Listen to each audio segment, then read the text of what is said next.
Comrade Gaddar. మిత్రులారా, ఈ వారం అంటే ఇవాళ ఆదివారం, మొన్న సోమవారం ఒక ఇప్పుడు మీనా కందస్వామి ఎట్లా రచయిత్రో ఇంకో రచయిత్రి రేణుక అనే రచయిత్రిని ఈ ఛత్తీస్గఢ్ ప్రాంతంలో పోలీస్ బలగాలు బూటకప్పు ఎన్కౌంటర్ అంటే ఆమెను తీసుకుపోయి చంపేశారు. తర్వాత ఆమె కడవెండి గ్రామానికి చెందింది. అప్పుడు కడవెండికి పోయినాం మేము ఆమె అంత్యక్రియలకు. పోతే సరే అంతా ఆటపాట అక్కడ కూడా జరిగింది. ఏమైనా నాకు అప్పుడు ఏమనిపించిందంటే గద్దర్ ఉంటే ఎంత బాగుండు అని. ఎందుకు 1997లో గద్దర్ మీద కాల్పులు జరిగితే దాదాపుగా 1999లోనే మా ఫ్రెండు లేదా ఆర్ఎస్యు నాయకుడు, పీపుల్స్ వార్ నాయకుడు కామ్రేడ్ సంతోష్ రెడ్డి చనిపోతే, ఆయన కూడా ఒక బూటకపు ఎన్కౌంటర్లో చనిపోతే గద్దరు ఆనాడు అంత్యక్రియల్ని లీడ్ చేశాడు. అది దాన్ని నాకు గుర్తొచ్చి ఒక అంత్యక్రియల్ని లీడ్ చేయడమే కాదు, గద్దరు ఏ ప్రాబ్లం ఉంటే ఆ ప్రాబ్లం వెనకాల పోయేవాడు. ఆ పోలీసులు శవాలను ఇవ్వకపోతే కూడా శవాల కోసం కొట్లాడిన చరిత్ర గద్దర్ది. ఇవాళ గద్దరు మీద కాల్పులు జరిగిన రోజు ప్రశ్నించే గొంతులు, పాలకుల అణిచివేత అనే టాపిక్ మీద ఇవాళ ఈ మీటింగ్ పెట్టాము. మరి గద్దరు ఉన్న రోజుల్లో కూడా ఇదే ఏప్రిల్ 6 నాడు ఎప్పుడు కూడా ఈ గద్దర్ యొక్క జన్మదినంగా సెలబ్రేట్ చేస్తున్నారు. గద్దర్ ఇప్పుడు లేడు. గద్దర్కి జోహార్లు అర్పించడమే కరెక్ట్ అనిపిస్తుంది. బర్త్డే అని చెప్పి అప్పుడు కేక్ కూడా కట్ చేశాడు. నాకు తర్వాత ఇంకొక విషయం ఏమనిపిస్తుంది అంటే గద్దర్ని నాలాంటి వాడు అంటే వర్ణించడం, ఆయన కవి, ఆయన గాయకుడు, ఆయన వాగ్గేయకారుడు, ఆయన కమ్యూనిస్టు విప్లవకారుడు. నేను ఒక పేపర్లో చదివాను, ఆయన ఐడియాలజీ, ఆయన కమ్యూనిస్టు సిద్ధాంతవేత్త, తర్వాత అంబేద్కరు అనుచరుడిలాగా. గద్దర్ తండ్రే అంబేద్కర్ను కలిశాడు అని నేను చదివాను. మరి ఆ ప్రభావం కూడా ఆయన మీద చాలా ఉండి ఇవాళ అనేక రకాలుగా గద్దర్ని ఇప్పుడు ఈ ఫోటో తీసినట్టుగా ఆయన్ని ఒక ఫ్రేమ్లో మనం బంధించలేము. ఆయన దాదాపుగా 75 years ఆ రేంజ్లో చనిపోయాడు. ఆయనకు చాలా వయసు ఉండే.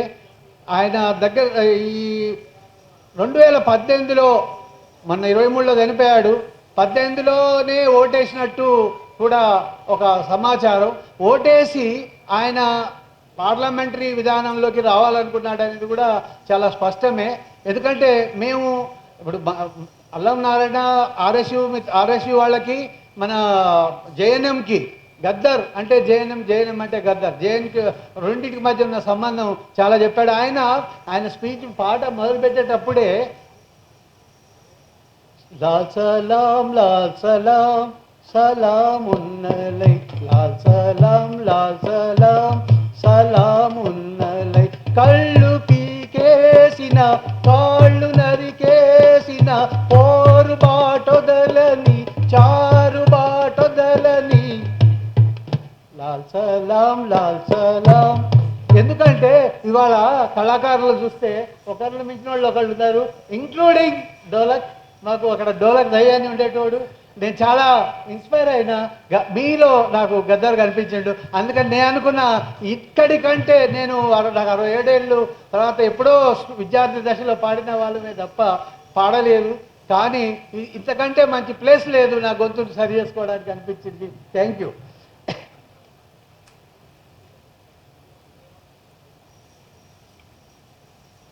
ఇక గద్దర్ పాట ప్రభావం గురించి మొన్న హైదరాబాద్ సెంట్రల్ యూనివర్సిటీలో వాళ్ళకి నాకు తెలిసి ఏంటంటే వాళ్ళు తెలుగు పిల్లలు కారు.